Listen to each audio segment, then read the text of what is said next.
Good evening teachers. இது உங்கள் teachers care.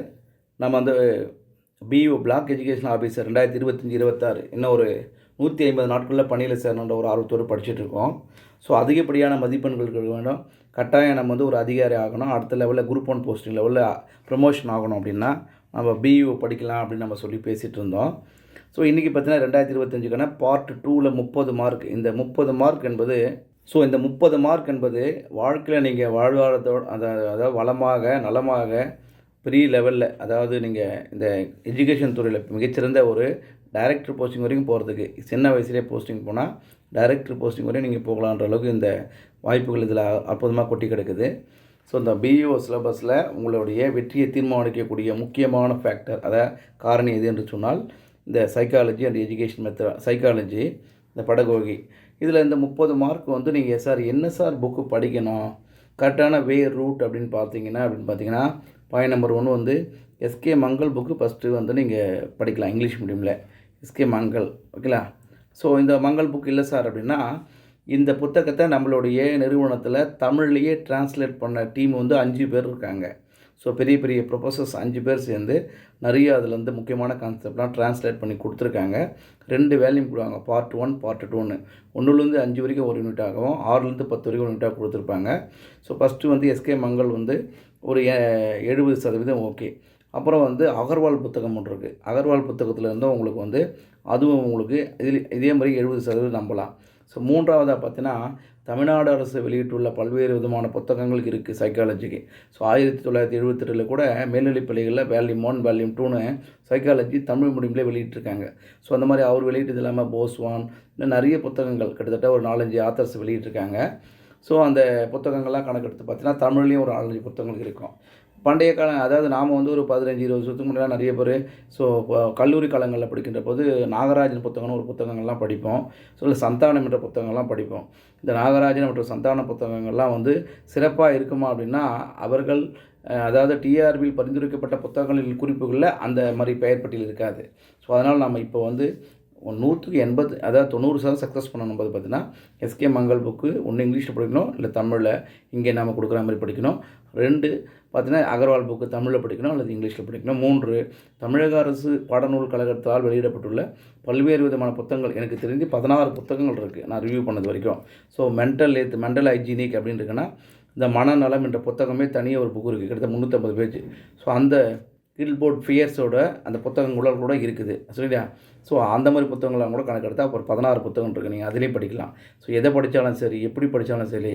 ஆனால் நம்மளோட கேரண்டி என்னென்னா 30 மார்க்கில் குறைஞ்சபட்சம் 25 வினாக்கள், 100க்கு 100% கேரண்டி கொடுக்குறேன். 25 வினாக்கள் நம்மளுடைய புக்ஸு மெட்டீரியல் நோட்ஸில் வருவதற்கு 100க்கு 100% கேரண்டி கொடுக்குறோம். அந்த 25 மதிப்பெண்கள் இதில் வரும், நீங்கள் நம்பலாம். தேர்வு முடிகிற நைட்டே எந்தெந்த பேஜில் இருக்குது நான் புக்கை எடுத்து போடுறப்போ உங்களுக்கே புரிய ஆரம்பிச்சிடும். ஸோ அந்த சைல்டு சைக்காலஜி அண்டு படகோகியில் நம்ம அந்த 10 யூனிட் இருக்குது, 10 யூனிட்ஸ் இருக்குது. மொத்தம் எவ்வளோ இருக்குது? 10 யூனிட்ஸ் இருக்குது. மொத்தம் 10 யூனிட் இருக்குது. இந்த 10 யூனிட்லையும் தேவையான சிலபஸில் ஃபஸ்ட்டு 5 யூனிட் புக்காக கொடுத்துருவாங்க. நெக்ஸ்ட் 5 புக்கு உங்களுக்கு புக்காக கொடுத்துருப்பாங்க. நேரடி வகுப்புகளை கலந்து கொண்டு படிக்கிற இந்த வட்டார வளமை அதிகாரிகள் அனைவருக்கும் அந்த மீதி இருக்க 5 புக்கமும் கையிலே கொடுத்துருவோம், அது ஒன்றும் பிரச்சனை கிடையாது. ஸோ இதிலேருந்து முக்கியத்துவம் வாய்ந்த குறிப்புகளாக 3500 கொஷின் ப்ரிப்பரேஷன் பண்ணிகிட்ருக்கோம் நம்ம புதுசாக. ஸோ இந்த 3500 கொஷின் பேப்பரை உங்களுக்கு டெஸ்ட்டாகவே கொடுத்துருவோம். அந்த டெஸ்ட்டு பார்த்திங்கன்னா உங்களுக்கு ஓஎம்ஆர் பேஸில் நீங்கள் எழுதி முடிச்சிங்கன்னா இங்கே டிஆர்பியில் எப்படி நம்ம வேல்யூவேஷன் பண்ணுறாங்களோ அது போல் இங்கே ஓஎம்ஆர் மிஷினில் அந்த எவாலுவேஷன் பண்ணி கொடுத்துருவாங்க. ஸோ அதுக்கான உங்களுக்கு கிஃப்ட்டு, அந்த ப்ரைஸ், இந்த டீட்டெயிலாம் வாரம் உங்களுக்கு கொடுக்க வாய்ப்பு இருக்குது. ஸோ இந்த 3500 கொஷின் பேப்பர் என்பது நீங்கள் இங்கே நேரடி வகுப்பில் படிக்கின்றவர்களுக்கு மட்டுமே வழங்கப்படும் என்பதை முதல்ல தெளிவாக சொல்லிடுறேன். 3500 question more important, Tamil and ஆங்கிலத்தில் 2த்துலேயுமே கொடுக்கப்படும். இந்த டாபிக் வைஸ் கொடுப்பாங்க. ஸோ குறைஞ்சபட்சம் அதை படிச்சிங்கன்னா கண்டிப்பாக அதில் 25 மார்க்ஸ் நீங்கள் கவர் பண்ணுற மாதிரி நாங்கள் கொடுத்துருவோம், சரிங்களா. இதை நீங்கள் பயன்படுத்திக்கலாம். ஸோ அதே மாதிரி நீங்கள் ரெகுலர் வகுப்பில் படிக்கிற போதே உங்களுக்கு கிட்டத்தட்ட ஒரு 30 ஃபுல் டெஸ்ட் கொடுக்கலான்னு இருக்கும். அதாவது 30 டெஸ்ட்டு உங்களுக்கு கொடுப்பாங்க. ஸோ 30மே நீங்கள் பயன்படுத்துகின்ற போது இன்னும் கொஞ்சம் முழு வீச்சில், அதாவது நல்ல ஒரு ரேங்க்கில் தேவையான இடத்துல ப்ரொமோஷன் ஆகிற மாதிரி இருப்பீங்க நீங்கள். ஸோ அப்பாயின்மெண்ட் ஆகிற மாதிரி இருக்கும். அதனால் 30 ஃபுல் டெஸ்ட்டும் உங்களுக்கு கொடுப்பாங்க, பயப்பட வேண்டியதில்லை. 3500 கொஷின்ஸ் உங்களுக்கு சைக்காலஜியும் கொடுப்பாங்க, பயப்பட வேண்டியதில்லை, சரிங்களா. சரி, நம்ம பாடத்துக்குள்ளே பார்ட் 2ல் இந்த 30 மார்க்கான இம்பார்ட்டன்ஸில் என்னென்ன யூனிட்னு நம்ம பார்த்துருவோம். தமிழ் மற்றும் ஆங்கிலம். சைக்காலஜியில் இந்த இந்த பிளாக் எஜுகேஷனல் ஆஃபீஸர் பொறுத்த வரைக்கும் நீங்கள் எல்லா வினாக்களுமே அணுகுன்ற போது தமிழ்லையும் பார்க்கணும், ஆங்கிலத்திலையும் பார்க்கணும், அப்படியே ட்ரைனப் ஆகணும். அதான் பெஸ்ட்டு. ஆனால் இந்த சைக்காலஜியை பொறுத்த வரைக்கும் நீங்கள் இங்கிலீஷில் படித்து முடித்து வெர்ஷன் ஓகே ஆன பிறகு தான் நம்ம தமிழில் பார்க்கணும். சரிங்களா? அப்படி தான் பண்ணேன். அப்புறம் ஏன்னா அந்த இங்கிலீஷ் அந்த வேர்ட்ஸ் அண்ட் டேர்ம்ஸ் அண்ட் இப்போது பார்த்தா தான் நமக்கு வந்துடும். இப்போ நைக்ளோபோபியா, ஆக்ரோபோபியா அப்படின்னா அது இங்கிலீஷில் படிக்கிறப்ப தான் அந்த வேர்ட்ஸ்லாம் உங்களுக்கு கரெக்டாக தெரிய ஆரம்பிக்கும். அப்புறம் இம்ப்ரீட்டிங் அப்படின்னா பதிவுகள், பின்தொடர்தல் அப்படின்னா அந்த இம்ப்ரீட்டிங்னா ஒரு சைக்காலஜி வேர்ட்ஸ் இருக்குன்னா அந்த வேர்ட்ஸ்லாம் தெரிகிறப்ப கரெக்டாக சீக்கிரமாக நம்ம ஆன்சர் கேட்ச் பண்ண முடியும். அதனால் இங்கிலீஷில் ஒரு முறை கோத்ரூ பண்ணுறது பெஸ்ட்டு. அதை வினாத்தால் அணுகுன்ற போது இங்கிலீஷில் பெஸ்ட்டாக பார்த்துக்கணும். டீச்சிங்லேயே உங்களுக்கு தமிழ், இங்கிலீஷ் ரெண்டுமே ப்ராசஸ் பண்ணுற மாதிரி தான் பண்ணி கொடுக்க வேண்டியது இருக்கும். உங்களுக்கும் அப்படி படிக்கிறப்போ ரொம்ப ஈஸியாக இருக்கும். சரிங்களா? தமிழ் மொழி தான் முழுக்க முழுக்க தமிழில் படித்தாலும் ஆங்கிலத்தில் சில விஷயங்கள் தெரிஞ்சு வச்சுக்கிறது பெஸ்ட்டுன்றது அடுத்த அசம்சன். எல்லாத்தையுமே தெரிஞ்சு வச்சுக்கிறது ரொம்ப உங்களுக்கு பெஸ்ட்டாக இருக்கும், யூஸ்ஃபுல்லாக இருக்கும். சரிங்களா டீச்சர்ஸ்? அடுத்ததாக unit 1 human growth and development, மனித வளர்ச்சி மற்றும் மேம்பாடு. இந்த யூனிட்டில் எத்தனை வினாக்கள் கேட்டிருக்காங்க, அதுமாதிரி ஒவ்வொரு யூனிட் எத்தனை வினாக்கள்ன்றது நம்ம அடுத்த வீடியோ கிளிப்பில் பார்க்கலாம். ஃபஸ்ட்டு பார்த்திங்கன்னா interaction of nature and nature concept. இப்போ நம்ம பண்ணுவோம், 2 பண்ண டைம் ஆகும். நம்ம தமிழில் உங்களுக்கு கொடுத்துட்றேன். இங்கிலீஷில் நீங்கள் இங்கே வாங்குகிறப்போ மெட்டீரியல் கொடுக்குறப்பையும் உங்களுக்கு தமிழ் அண்ட் இங்கிலீஷில் தான் கொடுப்பாங்க. ஸோ அந்த சிலபஸ் வைஸ் நீங்கள் பார்த்துக்கலாம். இயற்கை மற்றும் வளர்ப்பு கருத்துக்களின் ஒரு தொடர்பு. அடுத்ததாக வளர்ச்சி, அது குரோத். அடுத்ததாக பார்த்திங்கன்னா மேம்பாடு மற்றும் முதிர்ச்சிக்கு இடையிலான, வளர்ச்சி மற்றும் முதிர்ச்சிக்கு இடையிலான வேறுபாடுகள் இல்லையா. அதுக்கு அடுத்ததாக இந்த வளர்ச்சி முதிர்ச்சி அப்படின்ற ரெண்டுத்துக்குள்ள வேறுபாடுகள், ஹேர்லாக் கம்பெனி சொல்கிறாங்க, அவங்களுக்கு மெச்சூரிட்டினா என்னென்னு யார் சொல்கிறாங்கன்ற டீட்டெயில்ஸ்லாம் நம்ம பார்க்க போகிறோம். அடுத்ததாக பார்த்திங்கன்னா வளர்ச்சி மற்றும் மேம்பாட்டிற்கான பொதுவான கோட்பாடுகள். ஸோ அந்த குரோத்துக்கான மென்டல் மெச்சூரிட்டிக்கான கோட்பாடுகள் என்னென்னது பார்க்குறோம். அதனுடைய பண்புகள். அடுத்ததாக மேம்பாட்டின் பரிமாணங்கள், உடல் மற்றும் ஃபிசிக்கல், அறிவாற்றல் காக்னிட்டிவ் அண்ட் உணர்ச்சி, சமூக மற்றும் ஒழுக்க வளர்ச்சியின் கட்டங்கள், அதனுடைய மேம்பாடுகள், குழந்தை பருவம், இந்த குழந்தை பருவம் மற்றும் இளமை பருவம். இந்த கடைசியில் இருக்கிற ஸ்டான்லியால் சொல்லக்கூடிய இளமை பருவம் வரைக்கும் நம்ம பார்க்க போகிறோம். இதிலேருந்து இந்த முறை போன முறை எத்தனை மார்க் கேட்டிருக்காங்கன்னா 3 மார்க் கேட்டிருக்காங்க. ஸோ ஒவ்வொன்றுத்துலையும் 3 மாதிரி கேட்டிருக்காங்க. ஸோ அடுத்ததாக பார்த்திங்கன்னா சில இதில் 4 கேட்டு, சில 1 2 கேட்டிருக்காங்க. ஸோ முதல் யூனிட் பார்த்துட்டோம். ஸோ அடுத்ததாக 2வது மனித வளர்ச்சி மற்றும் மேம்பாடுன்ற கான்செப்டில். அடுத்ததாக பார்த்திங்கன்னா அறிவாற்றல், இந்த காக்னேட்டிவ் டெவலப்மெண்ட், அறிவாற்றல் வளர்ச்சி. ஸோ அறிவாற்றல் வளர்ச்சியில் பார்த்திங்கன்னா காக்னேட்டிவ் ப்ராசஸ், அது அறிவாற்றலின் செயல்முறை, கவனம், அட்டென்ஷன். ஸோ அட்டென்ஷனுடைய காரணிகள், அதாவது இன்டர்னல் ஃபேக்டர். அடுத்து அவுட்ரு, இன்டர்னல் அவுட் ரெண்டுமே பார்க்க போகிறோம். கவனத்தின் வகைகள், அது 5 டைப் இருக்குது. இந்த கவனமின்மை, இன்னட்டென்ஷனா என்ன, கவனச்சிதறல் டிராக்ஷனா என்ன, கவனப்பிரிவு. அடுத்தது கவனத்தின் அளவு.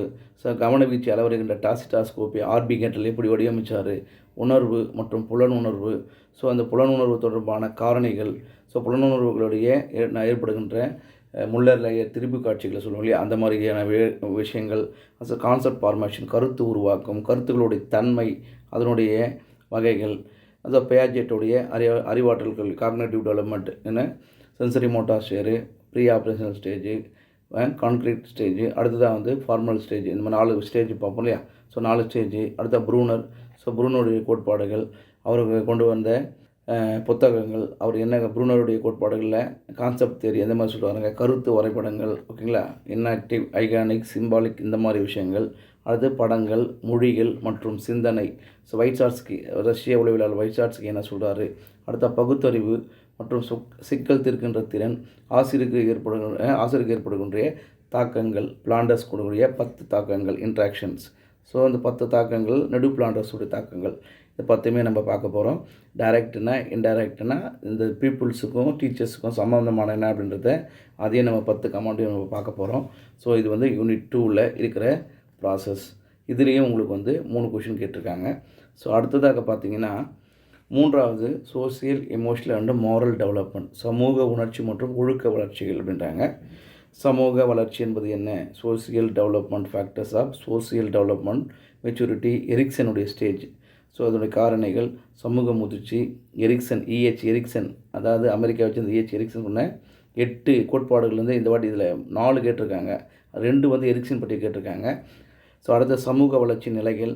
ஸோ இந்த உணர்ச்சி வளர்ச்சி என்பதின் பொருள் நேர்மறை, அதாவது பாசிட்டிவ் அண்ட் நெகட்டிவ் ஃபீலிங்ஸ், உணர்ச்சியோட கட்டுப்பாடு. ஸோ இது அந்த உணர்ச்சி ரொம்ப அதிகமாகும் போது இருக்கிற மாணவர்களை வந்து டிரான்ஸ்குலியர் இந்த மருந்து மூலம் எப்படி சரி பண்ணுறாங்க, ஸோ உணர்ச்சிகளை எப்படி கட்டுப்படுத்துகின்ற முறைகள் அப்படின்னு நிறைய விஷயங்கள் நம்ம படிக்க போகிறோம். ஸோ அது மெச்சூரிட்டி, முதிர்ச்சி, வாழ்க்கையின் அந்த உணர்ச்சிகளோட இடம் எந்த அளவுக்கு இருக்குது, உணர்ச்சி மற்றும் நுண்ணறிவோட முக்கியம், அதாவது எமோஷனல் இன்டெலிஜென்ஸ் கார் என்ன சொல்கிறாங்க அப்படின்றது நம்ம பார்க்க போகிறோம். முக்கியம் தார்மீக வளர்ச்சி. ஸோ கோல்ஸ்பர்க்குடைய தார்மீக வளர்ச்சி நிலைகள் மற்றும் 3 சரிங்களா, conventional stage, free conventional stage, after conventional stage 3 இதுவும் நம்ம பார்க்க போகிறோம். ஸோ இதெல்லாம் நம்ம அடுத்த லெவலில் இருக்க 3வது யூனிட்டில் நம்ம பார்க்க போகிறோம். ஓகேங்களா, இதுலேருந்து 4 கொஷின் கேட்டிருக்காங்க. ஸோ அடுத்ததாக வந்து பார்த்தீங்கன்னா 4வது பார்த்தீங்கன்னா லேர்னிங், அதாவது கற்றல். இது ரொம்ப முக்கியமானது. இதுலேயும் ஒரு 4 கொஷின் கேட்டிருக்காங்க. ஸோ என்ன பார்த்தீங்கன்னா கற்றல், nature of the important learning, individual difference, கற்றலின் தன்மை மற்றும் முக்கியத்துவம், கற்றலை தனிப்பட்ட வேறுபாடுகள், கற்றல் வளைவுகள், இஎல் தாண்டேக்கன் வந்து லேர்னிங் கர்வ் கொடுத்துருக்காரு. அது கற்றலின் வளைகோடு அப்படின்ற ஒரு பிரேம் கொடுத்துருக்காரு. அது வந்து ஒரு வினா வந்திருக்குது. இந்த இஎல் தாண்டேக்கோட கற்றல் வளைகோடுகளை பற்றி நம்ம பார்க்கலாம். ஸோ கற்றல் வேறுபாடுகள், டிஸ்கிரிமினேட்டிங் ஆஃப் லேர்னிங் வேறுபாடுகள் என்னென்னு பார்ப்போம். அதை அஃபெக்ட் பண்ணக்கூடிய ஃபேக்டர்ஸ் என்னென்னு பார்க்க போகிறோம். கண்டிஷனிங், அதாவது கிளாசிக்கல் கண்டிஷனிங் இருக்குது, அதாவது முயன்று தவறி கற்றல், ஆக்க நலுவிருத்த கற்றல். 3வதாக நம்ம பார்க்க போகிறது பார்த்திங்கன்னா முழுமை காட்சி கற்றல், உட்காட்சி வழியே கற்றல். ஓகேங்களா, இது மாதிரி எல்லா விதமான கற்றலையும் நம்ம பார்க்கலாம்.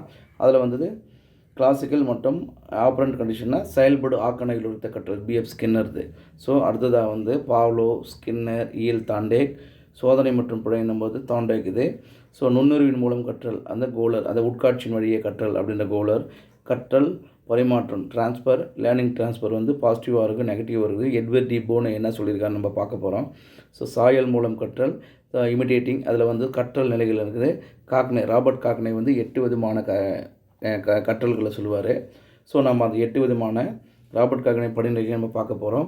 ஸோ மறத்தல், எப்பிங்காஸ், அது நமது நினைவு மற்றும் சோதனைகளுடைய தந்தையின் நடைபெறும். எப்பிங்காஸ் வந்து மறதி, அவருடைய மறதியின் வளைகோடில் அவர் வடிவமைக்கப்பட்ட குறுகிய கால நினைவு என்ன, நீண்ட கால நினைவு என்ன, இதெல்லாம் நம்ம தெரிஞ்சு வச்சுருந்தாவே இந்த தேர்வில் எக்ஸாம்பிளாக பாஸ் பண்ணுறதுக்கு முக்கியமாக இருக்கும். ஸோ எப்பிங்காஸோட ரியல் ப்ராக்டிக்கலான ஒரு புக்கை நான் படிச்சிருக்கேன். ஸோ அந்த விஷயங்கள்லாம் கூட உங்க கூட ஷேர் பண்ண நான் விரும்புகிறேன். ஓகேங்களா, அடுத்ததாக 5வது யூனிட் நம்ம பார்க்க போகிறோம். ஸோ 5வது யூனிட்டில் என்ன சார் இருக்குது அப்படின்னு பார்த்தீங்கன்னா நுண்ணறிவு மற்றும் க்ரியேட்டிவிட்டி, அதாவது இன்டெலிஜென்ட் அண்டு க்ரியேட்டிவிட்டி, நுண்ணறிவு மற்றும் படைப்பாற்றல். இல்லை இப்போ இந்த நுண்ணறிவுடைய தன்மை, நுண்ணறிவு என்றால் என்ன, இந்த நுண்ணறிவுடைய வரையறைகள் யாரெல்லாம் சொல்லியிருக்காங்க, ஆல்பர்ட் பீனே என்ன சொல்லியிருக்காரு, சார்லஸ் ஸ்பேர்மேன் என்ன சொல்லியிருக்காரு, இஎல் தாண்டேக் என்ன சொல்லியிருக்காரு, அடுத்ததாக இருக்க தஸ்டன் என்ன சொல்கிறாரு, மல்டிபிள் ஃபேக்டர் என்ன சொல்கிறாரு அப்படின்னு ஒவ்வொன்றும் நுண்ணுடைய தன்மை, அப்புறம் ஸ்டென் என்ன சொல்கிறாரு. ஓகே, அடுத்ததாக ஒவ்வொன்றும் நம்ம, அதாவது நுண்ணுறிவுடைய கோட்பாடுகள் என்ன இருக்குது, அது ஒற்றை, single factor, double factor, multi factor. ஓகேங்களா, அடுத்ததாக வந்து ஸோ ஒவ்வொன்றும் அடுத்த கில்போர்டோடைய ஸ்ட்ரக்சர் என்ன இருக்குது, 180 ஸ்ட்ரக்சரில் 180 கூறுகள் என்னென்ன இருக்குது. அந்த ஆட்வர்ட் கார்டனுடைய மைண்டு ஃப்ரேம்ஸ் என்ற புத்தகத்தில் அவர் என்ன சொல்ல வராரு, பல நுண்ணறிவு கோட்பாடுகள், ஐக்யூவோட நிலைப்புத்தன்மை என்ன, ஸோ ஐக்யூக்கள் எந்த அளவுக்கு வளருது, எந்த அளவுக்கு போய் நின்று போயிடுது, ஸோ நுண்ணறிவு சோதனைகளை பயன்படுத்துவதுடைய மதிப்பீடு எந்த மாதிரி இருக்கும், ஸோ 140க்கு மேலே போனால் என்னவாக இருக்கும், ஸோ உங்களை அடுத்து அதே கீழே 29 கீழே இருந்தால் என்னவாக இருக்கும், ஸோ மோரன் சேரட், இது எல்லாமே பார்க்க போகிறோம். ஜீனியஸ் யாரெல்லாம் பார்க்க போகிறோம். அடுத்ததாக வந்து க்ரியேட்டிவிட்டி, படைப்பாற்றலின் செயல்முறைகளை கிரகாம்பாலிஸ் வந்து 4 வகையாக எப்படி சொல்கிறாரு. ஸோ அந்த கிரகாம்பாலிஸை படைப்பாற்றல் வகைகள் 4 என்னென்ன இருக்குன்றதை பார்க்கலாம். அடுத்ததாக நுண்ணறிவு படைப்பாற்றல். ஸோ அடுத்ததாக வந்து அடையாளம் கண்டு மேம்படுத்துதல், ஒன்றிணைந்த மற்றும் மாறுபட்ட சிந்தனைகள். ஸோ உங்களுக்கு வந்து சிந்தனைகள் வந்து வெர்டிகலாக கொஞ்சம் ஹாரிசான்டலாக இருக்கும். அந்த எந்த விதமான சிந்தனைகள் எப்படிலாம் இருக்குதுன்றதையும் நம்ம அதை அடுத்ததாக பார்க்கலாம் டீச்சர்ஸ். ராபர்ட் காக்னே தான் எந்த விதமான மாறுபட்ட சிந்தனைகள் 1, 2 சொல்லுவார். ஸோ அதையும் நம்ம அடுத்த லெவலில் பார்க்க போகிறோம். 5 யூனிட்டில் பார்க்குறோம். 5 யூனிட்டில் கிட்டத்தட்ட இதுலேயும் வந்து உங்களுக்கு வந்து ஒரு 3 வினா கொடுத்துருக்காங்க. ஸோ அடுத்ததாக பார்த்திங்கன்னா 6வது. ஸோ இதில் வந்து பார்த்திங்கன்னா மோட்டிவேஷன் அண்ட் குரூப் டைனமிக்ஸ், இந்த உந்துதல் மற்றும் குழு இயக்கவியல் அப்படின்னு கொடுத்துருக்காங்க. ஸோ மோட்டிவேஷன் அண்ட் குரூப் டைனமிக்ஸில் பார்த்திங்கன்னா நம்மளோட மாஸ்லோ என்ன சொல்கிறாரு, காரல் ரோஜர் என்ன சொல்கிறாரு, ஸோ இந்த மோட்டிவேஷன் சம்மந்தமான மெக்லிலாண்ட் என்ன சொல்கிறாரு. ஸோ இது மாதிரி விஷயங்களாக நம்ம பார்க்க போகிறோம். லெவல் ஆஃப் ஆஸ்பிரண்ட் என்னன்னு பார்க்க போகிறோம். ஸோ உந்துதல் மற்றும் அதனுடைய கற்றல், அது நோக்கங்கள், அதனுடைய வகைகள். இல்லையா, அடுத்ததாக வந்து அதனுடைய மாஸ்லோவுடைய தேவைகளுடைய படிநிலைகள், வெகுமதிகள், ப்ரைஸு, அப்புறம் பனிஷ்மெண்ட்டு, தண்டனைகள், ஸோ ஆர்வத்தின் நிலை, இதை பற்றி ஸ்கின்னர் என்ன சொல்கிறாரு, பனிஷ்மெண்ட் எந்த மாதிரி சொல்லுது, ப்ரைஸ் எந்த மாதிரி கொடுக்குதுன்றது ஸ்கின்னருடைய விஷயங்களை நம்ம பார்க்குறோம். சாதனை உந்துதல் மேக்லிலாண்டு, ஸோ அச்சீவிங் சொசைட்டின்ற புத்தகத்தில் வந்து மேக்லிலாண்டு என்ன மாதிரிலாம் நம்மக்கிட்ட சொல்கிறாரு, வகுப்பறை சூழலில் சாதனை உந்துதல்கள், ஸோ வகுப்பறை சூழலில் மாணவர்களுடைய மோட்டிவேஷன் நம்ம எந்த மாதிரி கொடுக்கணும், ஸோ அதில் வளர்ப்பதற்கான நுட்பங்கள், டெக்னிக்ஸ் என்ன மாதிரிலாம் இருக்குது, போட்டி காம்படிட்டிவ் மற்றும் அதனுடைய கோஆப்ரேஷன்ஸு, தலைமை பண்புகள், ஸோ தலைமை பண்புகளும் போது அந்த தலைமை பண்புகள் நிறைந்த தலைமைத்துவ பாணிகள், இந்த லீடர்ஷிப்லாம் என்ன மாதிரி இருக்குது, ஸோ இது மாதிரி ஐனெக்ஸ் என்ன சொல்கிறாரு, யங் என்ன சொல்கிறாரு, ஸோ அந்த மாதிரி கிரெட்மெச்சர் என்ன சொல்கிறோன்னா பல்வேறு விதங்கள் நம்ம பார்க்க போகிறோம். ஸோ இதெல்லாம் அடுத்த கட்டங்களில் பார்க்குற 6வது யூனிட்டில் நம்ம பார்க்கலாம். ஸோ அடுத்ததாக பார்த்திங்கன்னா 7வது யூனிட்டில் என்ன சார் இருக்குது அப்படின்னா பர்சனாலிட்டி அண்டு அசஸ்மெண்ட். இது நம்ம வந்து பிளாக் எஜுகேஷன் ஆஃபீஸராக போனாலும் ஸோ இது தான் ரொம்ப முக்கியமாக, அதெல்லாம் நல்லா படித்தே வச்சுக்கணும். அதிகாரி ஆனால் எப்படிலாம் ஹேண்டில் பண்ணணும் அப்படிங்காக இது ரொம்ப எனக்கு பிடிச்ச ஒரு பாடம். வர பர்சனாலிட்டி, இந்த பர்சோனா என்ற சொல் வந்து முகமூடின்னு படித்து ஆரம்பிச்சு லத்தீன் மொழியிலேருந்து ஆரம்பிக்கிறது நம்ம படிப்போம். இது ஆளுமையின் பொருள் மற்றும் வரையறைகள், ஆளுமையை நிர்ணயிக்கக்கூடிய முக்கிய கூறுகள், ஆளுமை வகைப்பாடுகள், ஸோ ஆர்பி கேட்டல் எத்தனை மாதிரி சொல்கிறாரு, ஏனெக்ஸ் என்ன சொல்கிறாரு, எங்கு என்ன சொல்கிறாரு, நம்ம மாஸ்லோ என்ன சொல்கிறாரு, ஸோ ஆளுமையை வடிவமைக்கக்கூடிய முக்கியமானதில் நம்மளுடைய சிக்மண்ட் ஃப்ராய்ட் என்ன மாதிரி சொல்கிறாரு, ஆட்லர் என்ன சொல்கிறாரு, தனிநபர் உளவியல் பற்றி அவர் என்ன சொல்கிறாரு, காரல் யூங் என்ன மாதிரி சொல்கிறாரு, காரல் ரோஜர் என்ன மாதிரி சொல்கிறாரு. ஸோ இது எல்லாருடைய விஷயங்களையும் நம்ம பார்க்க போகிறோம். ஆளுமை பண்புகளுடைய கோட்பாடுகளுக்கு அப்புறம் மனோ பகுப்பாய்வு, ஆளுமையுடைய மதிப்பீடு, திட்டவட்டமான மற்றும் திட்டவட்டமற்ற நுட்பங்கள், அதாவது ப்ரொஜெக்டிவ் டெக்னிக்ஸ், நான் ப்ரொஜெக்டிவ் டெக்னிக்ஸ் என்ன மாதிரிலாம் இருக்கும். ஸோ கருத்து வகைகள், கான்செப்ட்டு மற்றும் அளவீடு, அதாவது மெஷரிங், அதாவது மனப்பான்மையின் அளவுகளை வந்து லிக்கெட் முறையில் எந்த மாதிரி நம்ம மெஷர்மெண்ட் பண்ணுவோம், அப்புறம் பொகார்டியோ முறையில் எந்த மாதிரி பண்ணுவோம், இந்த மாதிரி பல்வேறு விதங்கள் இருக்குது. தஸ்டன் முறையில் என்ன மாதிரி பண்ணுவோம் அப்படின்லாம் பார்க்கலாம். ஸோ நேர்மறை எதிர்மறையில் பார்க்கலாம். ஆர்வம், அப்புறம் கருத்து, அது கான்செப்ட்டு. அடுத்ததாவது அதுக்கப்புறம் ஒருங்கிணைந்த ஆளுமை, இன்டகிரேட் ஆளுமை, பர்சனாலிட்டியை பற்றி யார் சொல்கிறாங்க, நம்ம சிக்மண்ட் ஃப்ராய்ட் இந்த மாதிரி சொல்கிறாருன்றலாம் நம்ம பார்க்க போகிறோம். ஸோ இது வந்து 7வது யூனிட்டு. இதில் இருந்தால் உங்களுக்கு 4 வினாக்கள் வந்திருக்குது. சரிங்களா. அடுத்ததாக வந்து பார்த்திங்கன்னா 8வது மன ஆரோக்கியம் மற்றும் சுகாதாரம். So mental health and hygienic. இது வந்து இதனுடைய ஹெட் ஆஃபீஸ் வந்து லண்டனில் இருக்குது. ஸோ அந்த லண்டன் அறிக்கையிலேருந்து என்னென்ன ரிப்போர்ட்லாம் கொடுக்குறாங்க. இது உங்களுக்கு வந்து கில்ஃபோர்ட் ஃபேர்ஸ்ன்றவர் தான் மனநல இயக்கத்தின் தந்தை. ஸோ அவர் வந்து அதே மாதிரி மனம் நேர்முறையில் இருக்கும், எதிர்முறையில் இருக்கணும், சுருக்கமாக இருக்குன்றதை வந்து கர்ட் லெவின் என்ன மாதிரி சொன்னார் அப்படின்லாம் நம்ம அதில் பார்க்க போகிறோம். ஸோ மனநலம், அதெல்லாம் அதனுடைய சுகாதாரம் பற்றிய கருத்து, யாரெல்லாம் என்னென்ன சொல்கிறாங்கன்ட்டு. ஸோ மோதல், கான்ஃப்ளிக்ட், ஃப்ராக்சேஷன்ஸ், அது விரக்தி, இது வந்து கர்ட் லெவின் என்ன மாதிரி சொல்கிறாரு. அப்புறம் சரி செய்தல், அதுவும் தவறான தன்மை மற்றும் சரி செய்தலுக்கான காரணங்கள். அதுக்கப்புறம் டிஃபென்ஸ் மெக்கானிசம், டிலிக்வன்சி, அது என்னென்ன மெக்கானிசம்ஸ் வந்து தற்காப்பு நடத்தைகள் மொத்தம் ஒரு 60க்கு மேலே இருக்குது. அதில் என்னென்ன இருக்குது, அதாவது ஐடென்டிஃபிகேஷன்ஸ், ஓகே, அடுத்தது சப்ளிமெண்டேஷன்ஸ், காம்பன்சேஷன்ஸ், இந்த மாதிரி நம்மளாம் ஒவ்வொன்றும் படிக்க போகிறோம். அந்த ப்ரொஜெக்ஷன்ஸ், ஓகேங்களா. ஸோ ரீசனிங், இதுமாதிரி பல்வேறு விதமாக இருக்குது. முக்கியமானதெல்லாம் இதெல்லாம் நம்ம பார்க்க போகிறோம். ஸோ இந்த பாதுகாப்பு வழிமுறைகளில் என்னென்னலாம் சொல்கிறாங்க அப்படின்றது கடைசி வரைக்கும் நம்ம பார்த்துடலாம். அடுத்தது அந்த மென்டல் இல்னஸ், மனநோய், சிறார் குற்றங்கள், டிலிக்வென்ஸ், மற்றும் மாணவர்கள் மற்றும் ஆசிரியர்களின் மனநலத்தை மேம்படுத்துவதற்கான உத்திகள்.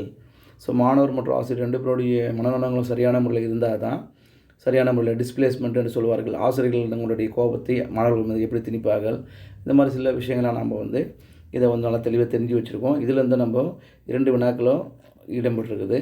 அடுத்ததாக பார்த்திங்கன்னா 9வது யூனிட் பார்க்குறோம். ஸோ கைட் அண்டு கவுன்சிலிங், வழிகாட்டுதல் மற்றும் ஆலோசனை. இப்போலாம் பார்த்திங்கன்னா நம்ம இல்லம் தேடி கல்வி வருது. அது மாதிரி வந்து முதல்வர் வந்து நான் முதல்வன் ஸ்கீம் மூலிமா நிறைய மாணவர்களுக்கு வழிகாட்டுதல் கொடுக்குறதுனால இது நிறைய முக்கியமாக எடுத்துக்கிறாங்க. ஸோ இதில் வந்து ஒரு 2 வினாக்கள் வந்திருக்குது. ஸோ இதில் பார்த்திங்கன்னா வழிகாட்டுதல், guidance, nature, types of need of guidance and counselling, வழிகாட்டுதல் மற்றும் ஆலோசனை தன்மைகள், ஸோ வகைகள், அது கல்வி, தொழில் மற்றும் தனிப்பட்ட ஆலோசனை, அந்த மாதிரியான வழிகாட்டல் எந்த மாதிரிலாம் இருக்கும்.